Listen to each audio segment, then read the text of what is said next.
দুপচাঁচিয়া থানা পুলিশ তারা কিন্তু গত দুদিন ধরেই এই তদন্ত করছেন এবং তারা যেটি বলেছেন যে গৃহবধূ উম্মে সালমার হত্যাকাণ্ডের সঙ্গে যেখানে শুরুতে বলা হয়েছিল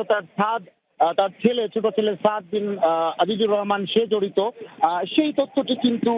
পুলিশ এখন যেটি দাবি করছে যে আসলে সাদ এই হত্যাকাণ্ডের সঙ্গে জড়িত নয়। মূলত সাদদের বাসায় যে ভাড়াটিয়া যিনি থাকতেন মাবিয়া নামের এক নারী থাকতেন,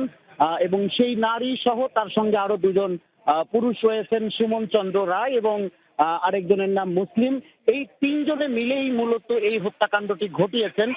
এবং এই মুহূর্তে আমরা দুপচাঁচিয়াতে সেই ঘটনাস্থলেই রয়েছে সোহার, এবং আমরা দেখতে পাচ্ছি যে পুলিশের হাতে আটক যে মাবিয়া তাকে এই মুহূর্তে নিয়ে আসা হয়েছে এই যে ভিকটিম উম্মে সালমা তার বাড়ির সামনে। এবং আমাদেরকে পুলিশ কর্মকর্তারা যেটি জানাচ্ছেন যে মাবিয়া, সুমন এবং সুমনের সঙ্গে